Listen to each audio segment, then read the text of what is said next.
Saludemos al doctor Rafael Quintero que está con nosotros. Doctor, buenos días, bienvenido. Carla Aro le saluda junto al licenciado Jaime de la Cruz. Gracias por acompañarnos en este espacio informativo. Un gusto para mí. A sus órdenes. Doctor, bueno, el presidente de la República plantea a la Asamblea se dé paso a la cooperación de fuerzas extranjeras. Sabemos que el artículo 5 de la Constitución prohíbe las bases militares dentro del país. ¿Qué conllevaría el permitir básicamente que ingresen fuerzas extranjeras a la cooperación de la seguridad dentro del territorio ecuatoriano? Robustecer la dictadura de Daniel Noboa, que ya viene implantando en el país desde el inicio de su acortado mandato. Él no tiene ninguna atribución para pedir eso, pues es contrario a la Constitución. Nuestra Constitución no prevé ni permite la instalación de bases militares extranjeras, de toda esa parafernalia que significa un impacto terrible, no solamente contra la soberanía, que a este señor le importa un bledo, porque él es un dictador. No estamos en un régimen democrático en nuestro país. No vamos a elecciones de acuerdo a las normas democráticas del régimen constitucional. Daniel Noboa es un dictador. El pueblo ecuatoriano tiene que derrotarlo abrumadoramente para que este señor se vaya, porque si no, vamos a tener la peor dictadura en la historia nacional. No solamente él pedirá que los gringos vengan, sino que hará con el país lo que le da su regalada gana. De tal manera, pues, que este es un asunto gravísimo porque destruye la soberanía de nuestro país. Doctor, cuando un país pide cooperación internacional en función de la seguridad, ¿se somete a qué? Bueno, en el caso de cuál es el interlocutor, porque si pedimos cooperación a Colombia, obviamente podemos ponernos de acuerdo sobre problemas fronterizos, contrabando, etc. Siempre son cuestiones muy concretas, pero con Estados Unidos tenemos un largo historial de dominación y de imposiciones. Recordemos que cuando Japón atacó en Hawái a Pearl Harbor, inmediatamente pidió a Estados Unidos, en solidaridad, dizque con la causa de la democracia, que nosotros entregáramos 2 bases militares a los Estados Unidos. ¿Cuánto nos costó años de lucha para poder sacar esas bases? Y cuando se fueron, por ejemplo, de Galápagos, destruyeron muchísimo del medio ambiente circundante de esas bases. Volver a tener, por ejemplo, una base militar gringa en Estados Unidos sería el inicio del fin de la biodiversidad de las Islas Galápagos. Así de simple, así de simple. Ya hubo una evidencia de lo que hicieron en Baltra, donde tuvieron su base.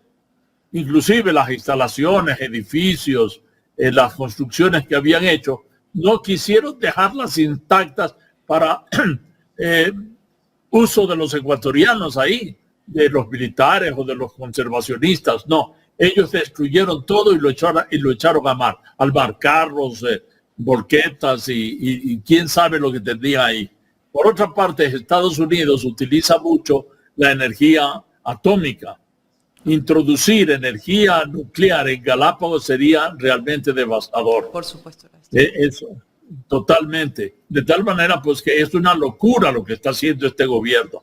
Pensando pedir, y ya ha pedido, él tiene excelentes relaciones, o quiere tener incluso más, como buen felipillo de Estados Unidos que es, a tal punto lo demuestra que cuando no lo invitan, él se compra un pasaje y una invitación que le costó a él $1 millón para estar, dizque, haciéndose el invitado en la asunción del mando del presidente Trump.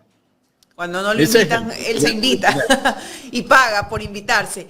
Doctor, y paga a por ver, invitar. la narrativa de este gobierno es que quienes se oponen, obviamente, pues a la cooperación internacional de fuerzas extranjeras son porque, bueno, aplauden o secundan el crimen organizado. Esa es una narrativa que se tiene. Pero la situación no va por ahí, va mucho más allá, va a qué implica o qué implicaría esta cooperación. Pero le pregunto a usted como conocedor del derecho internacional y ex viceministro, sí. ¿Hay alguna otra forma de cooperación internacional para combatir a estos grupos delincuenciales sin la necesidad de que ingresen fuerzas extranjeras? Bueno, el Ecuador tiene la capacidad suficiente, tiene su propia Policía Nacional, que podría mejorar su entrenamiento para lograr esos objetivos. Y además tiene sus propias Fuerzas Armadas, con todas las ramas que conocemos tienen las Fuerzas Armadas. De tal manera que no necesita, para cuestiones fronterizas tenemos socios fronterizos, Colombia, Perú, y además las Naciones Unidas es un organismo multilateral al cual podríamos recurrir para que nos apoye. El multilateralismo es mucho más favorable en este tipo de cooperación que ninguna potencia extranjera tan agresiva como lo es el Estado estadounidense, sin duda. Es decir, hay otras alternativas. Pero el presidente Noboa, que ya es un dictador con el consenso de Estados Unidos, todo lo que él ha hecho durante estos meses lo revela. No necesitamos decirlo ni reseñarlo, ¿verdad? Porque es suficientemente evidente que él actúa como le da la gana en nuestro país. Él pisotea las leyes. En ese momento, doctor, perdón que lo interrumpa, que usted me dice, es un dictador con el consenso de Estados Unidos. ¿Cuál es el interés o cuál podría ser el interés del gobierno estadounidense en Ecuador? Que él continúe en el poder, indudablemente. ¿Y en qué le beneficiaría eso a Estados Unidos? En todo lo que Estados Unidos necesita en términos de los recursos que tiene nuestro país, pero más allá de los recursos, tener justamente la obsecuencia de un gobierno latinoamericano en su patio trasero. Estados Unidos ha sido ya cuestionado hace algunos años públicamente y le dolió mucho lo que alguien dijo de Europa, que Estados Unidos ya no es una potencia importante, la más importante en el mundo. Eso le dolió muchísimo. Y ellos están interesados en mostrar al mundo que su patio trasero lo tienen intacto y que aquí van a robustecer su dominio. Es decir, nosotros tenemos que pagar las peores cuentas de esa afirmación que un europeo hizo allá, en ese continente, cuando dijo Estados Unidos ya no es la principal potencia del mundo. Eso les ha dolido enormemente y tratarán de demostrarlo de todas las formas posibles, también con su intervención en otros países como ya lo están haciendo, etcétera, etcétera. O sea, es parte de esa política que quiere aplicar el gobierno de Estados Unidos, con la cual se alinea los intereses del gobierno actual, el gobierno del presidente Daniel Noboa. Totalmente. Este gobierno no es sino una pieza más que hace lo que Estados Unidos le ordene. Sin Ahora, duda. toda la narrativa del gobierno actual en Ecuador se centra básicamente en combatir la delincuencia, en combatir pues a los grupos de delincuencia organizada, y por eso pues se apega mucho a pedir este tipo de ayuda extranjera. Pero usted nos decía, bueno, hay otros mecanismos, tenemos otros mecanismos. Necesitamos ayuda internacional de los vecinos. ¿En quién podríamos apoyarnos nosotros desde su conocimiento, que no sea Estados Unidos? ¿Cuál podría ser una alternativa? Bueno, hay los organismos multilaterales que tienen la mayor experiencia concentrada en todos los campos de cooperación internacional. Para eso están las agencias de Naciones Unidas en todos los ámbitos. Mire usted, durante la década de los años 2008, 2018, se subió o aumentó el grado de criminalidad en nuestro país. Disminuyó. Bajó. Por supuesto. Bajó. Hay estudios como los de Rivera, entre otros sociólogos, que han hecho estudios pormenorizados, estadísticos, que demuestran que en toda esa década bajó la criminalidad, la violencia en un 75%, y sin las bases norteamericanas aquí, porque el presidente Correa tuvo a bien, con buen sentido patriótico, de no tener una base en Manta, y pidió, cuando se terminó el convenio, que se vayan a su casa, y ellos se fueron. Esa base no significaba sino hollar la soberanía del Ecuador. A nosotros no nos dio ninguna garantía de nada, absolutamente. Era una amenaza a la soberanía, potencialmente una amenaza de guerra también. Jaime. ¿Cómo le va, doctor? Un gusto saludarlo. Doctor, pero todo esto que están haciendo desde la Asamblea, los asambleístas de ADN y otros que se alinean a esa postura, como los socialcristianos y otros más de otros movimientos políticos, tal vez ellos intentan causar un golpe de efecto por el tema de la campaña electoral. Sin duda, pero se alinean con las posiciones más retrógradas, las más violentistas, las menos eficaces, porque para reducir la tasa de agresión. Mire, la agresión interpersonal y colectiva es una agresión de unos para con otros, pero también es una agresión hacia la propia persona. Es decir, estoy hablando de tasas de homicidio como de suicidios en la población. Y eso tiene que ver con la socialización de la violencia que los seres humanos en una determinada sociedad reciben a lo largo de su vida. Las personas que, por ejemplo, son castigadas desde niños físicamente, los que son castigados físicamente, con golpes, etc., crecen violentos. Crecen violentos contra otras personas. Eso está establecido por las ciencias sociales. Aquellas personas que reciben, por ejemplo, maltratos psíquicos de sus parientes, de sus padres, que los humillan, etc., esas personas tienden a tener o a ser parte de aquellos que cometen suicidio con una propensión mayor, una tendencia mayor. Esto ya se sabe, de tal manera pues que aumentar el grado de violencia, trayendo justamente factores de violencia en nuestro país, es algo pero que solo se le puede ocurrir a quien no conoce la idiosincrasia de nuestro pueblo, que demanda respeto a su soberanía y respeto a toda la colectividad humana. Le digo esto, doctor, porque hemos escuchado al nuevo presidente de los Estados Unidos, Donald Trump, que incluso él está tratando de sacar tropas norteamericanas de otros países, ¿no? Esa es la política de él. Y el presidente de la República, con sus asambleístas, lo que desde nuestra perspectiva busca es causar un golpe de efecto para tratar de impulsar su campaña política. ¿No es eso lo que busca en realidad este gobierno? Porque ve que las encuestas no le están ayudando, entonces tienen que irse por el lado de los que están con los terroristas, con las mafias, de ese lado de alguna manera buscar captar cierta atención de parte de los votos anti. Claro, pero si eso está él haciendo, está basándose en una falsa premisa sobre la realidad de los ecuatorianos. La falsa premisa es que los ecuatorianos quieren esa intervención extranjera. Y los ecuatorianos somos nacionalistas. Los ecuatorianos somos patriotas. Los ecuatorianos no queremos bases extranjeras, y menos aún de un país como Estados Unidos, con el cual hemos tenido una experiencia de dominación de nuestra política nacional. Esa es la premisa que el presidente Noboa, o el dictador Noboa, para mí es un dictador, está omitiendo entre las premisas de su política interna y externa.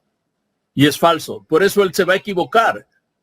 Y este tipo de políticas lo que llevará a la población es a rechazarlo en las urnas de las próximas elecciones. Con esto nos está diciendo este gobierno que no tiene ningún plan Fénix, el plan de seguridad que supuestamente nos ha dado un vuelco al país, que vivimos un nuevo Ecuador. El vuelco que él ha dado es convertir a las instituciones que están supuestamente ahí instaladas para respetar la Constitución, destruir el funcionamiento democrático de esas instituciones y someterlas a su mandato dictatorial. Esto ha ocurrido con algunas instancias de la estructura estatal central del país. De tal manera pues que este señor, en lugar de justamente fomentar el desarrollo de la democracia y el debate, lo que ha hecho es reducir la arena política, lo más mínimo, la escena política, a un TikTok de su voluntad dictatorial. Uh-huh.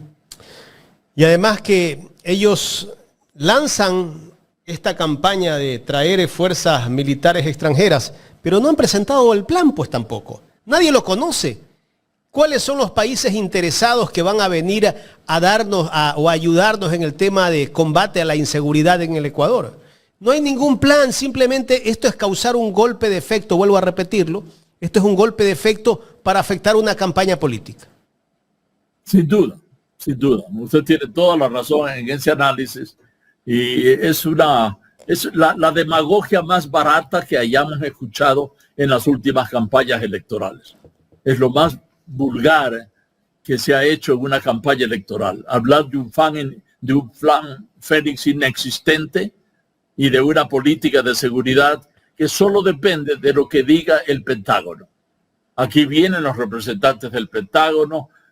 Cuando viene algún director secundario, es increíble que el presidente de la República lo salga a recibir, que un ministro de Estado, que no se respeten ellos mismos como dignatarios de un Estado supuestamente soberano. Cualquier funcionario que llega es recibido al más alto nivel, inclusive en la presidencia de la República, lo cual es indigno. Es indigno para la soberanía de nuestro Estado, de nuestro país, que es una república supuestamente democrática, que este señor la ha convertido en una dictadura. Doctor, ¿usted que ha visto la película La Dictadura Perfecta? Una película mexicana. No, todavía no. Se la recomiendo en Netflix. Allí está el libreto que tiene Ecuador. ¿Cómo arman todos los falsos positivos? ¿Cómo hacen presidente a un tipo que es narco? A un tipo que es corrupto. ¿Y con quiénes lo hacen presidente? Ahí están los grandes medios de comunicación. Es el libreto perfecto que tiene este gobierno. Sí, y además ya se descubrió en un barco con cargamento de bananos en Italia, que ese mismo barco contenía una buena cantidad de paquetes de droga enviados desde el Ecuador. Creo que de la compañía Banana Bonita o Bonita Banana, pero que pertenece a esta mafia que nos gobierna. De tal manera, pues, que tenemos que mirar hacia adelante a lo que va a pasar en esta campaña para justamente alertar a la población de lo que significaría para mí la ruina de nuestro país de ganar Daniel Noboa la presidencia de la República. Felizmente ninguna encuesta le da ningún favoritismo creciente, sino al contrario, una tendencia a la baja en el apoyo que tiene del pueblo ecuatoriano. Es decir, merecidamente el pueblo ecuatoriano va a utilizar las urnas para castigarlo. Pero ojo, ahí se necesita un control electoral que fue insuficiente en la primera vuelta. Se han detectado mesas electorales donde Luisa González no tiene votos y hay como 200 votos por el supuesto candidato de la oposición. Es decir, indudablemente son signos de una penetración de esta intervención en el proceso electoral dañina y fraudulenta, sin duda. Correcto, estamos dialogando con el doctor Rafael Quintero, ex viceministro de Relaciones Exteriores. Doctor, la política internacional de este gobierno, ¿en qué le ha favorecido a los ecuatorianos? En nada, en absolutamente nada. ¿Qué es lo que uno espera de una política exterior? Que sea el reflejo de la política de soberanía, de desarrollo, de relaciones multilaterales para recibir apoyos de diversas colectividades y de nuestros vecinos y amigos en el mundo. Pero no, nosotros no tenemos ni siquiera una política internacional de cooperación en el ámbito económico, técnico. ¿Cuánto no significaría realmente el fortalecimiento, por ejemplo, de la política ecuatoriana externa en el BRICS, en los BRICS, ¿sí? Como algunos países han solicitado ingreso, también el Ecuador podría, por ejemplo. Es decir, el multilateralismo es indispensable robustecerlo en una política ecuatoriana soberana. No el bilateralismo, porque nosotros cuando nos ponemos frente a un representante de Estados Unidos, estamos realmente entregando nuestra capacidad de negociación a cero. ¿Qué capacidad de contraponer existe entre una potencia mundial y el Ecuador? El multilateralismo es lo que efectivamente no se ha hecho desde estos últimos 3 gobiernos, el de Lenín Moreno, el de Lasso y este que es el continuador más soberbio de los otros 2. Es reducir la política externa al Ecuador a las relaciones bilaterales y a la dependencia con Estados Unidos y otras potencias. Lo que hizo con Rusia, ¿no? El año pasado, cuando quiso proveer de armas a Ucrania a través de Estados Unidos, eso le afectó mucho al comercio exterior de nuestro país, porque no podía, Rusia incluso paró las exportaciones de flores. Sí, indudable, y eso podría ocurrir con otros grandes mercados potenciales que tenemos nosotros. Pero nuestra política externa debe comenzar por América Latina, la unidad de América Latina, la unidad con nuestros vecinos latinoamericanos y naturalmente ir a los ambientes de organismos multilaterales a robustecer nuestra presencia en esos organismos. Sí, indudablemente. Tenemos, por ejemplo, un buen comercio con algunas potencias asiáticas como China, también la Federación Rusa podría incrementar su comercio con nosotros. Pero este gobierno no hace eso. Se arrodilla frente a Estados Unidos, que es la peor política externa que podría tener un país, de subordinación absoluta para que todo sea decidido en Washington y nada sea decidido en Quito. Doctor, quiero agradecerle por su tiempo aquí en este espacio. Muchas gracias a usted. Gracias al doctor Rafael Quintero, ex viceministro de Relaciones Exteriores, conversando con nosotros en Los Especialistas de Ecuador en directo.